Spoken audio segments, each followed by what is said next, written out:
There is nothing like this on the drawing boards. We are not likely to see a spacecraft of this size, complexity, and capability, perhaps in our lifetimes. No, we're really not. I was just thinking, watching it come off the pad, that I'm never going to see that again. And we're all so used to it.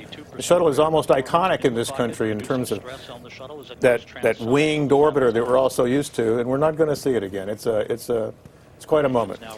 Steve, you have flown on 4 shuttle flights. You've been with NASA how long? 30?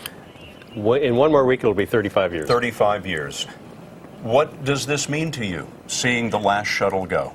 Well, to tell you the truth, Scott, I'm kind of mission focused. I'm the lead Capcom for this mission, which means I'm one of the guys in mission control that actually speaks to the crew. So at 3 o'clock tomorrow morning, I'll be in mission control and back in Houston and starting my job here. So I'm very focused on the crew, their readiness, and the mission ahead of them.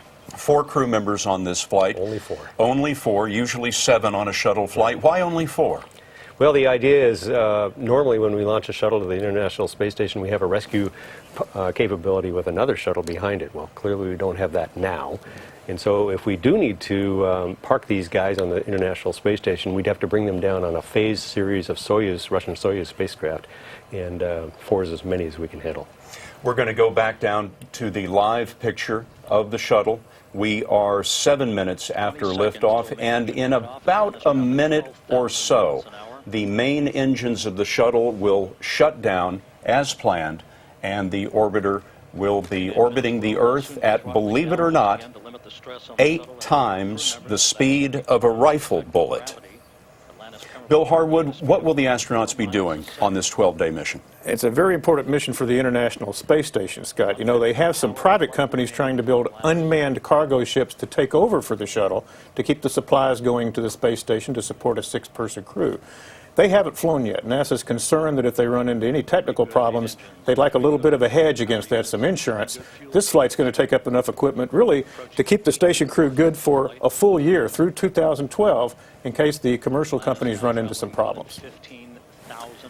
We should be about 30 seconds from main engine cutoff, and is it at that point, Steve, that we see the external tank fall away? 20 seconds after that. What the crew is undergoing 3G press down through their chest right now. It's hard to breathe.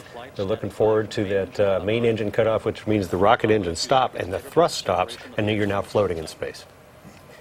And we should see that main engine cut off momentarily. You can start to see some atmospheric effects there. There still is an atmosphere up there. They're very high, but it's an interesting thing to watch. Well, we just heard confirmation of main engine cutoff.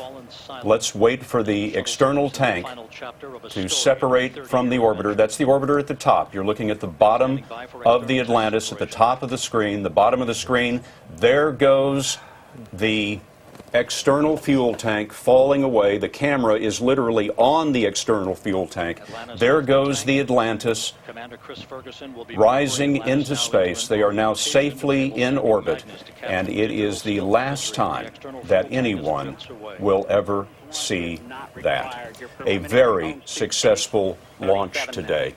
Atlantis is safely in space on the final shuttle mission. There will be more about all of this on your local news on this CBS station, on CBSNews.com, and tonight on the CBS Evening News. Until then, I'm Scott Pelley, CBS News at the Kennedy Space Center. For news 24 hours a day, go to CBSNews.com.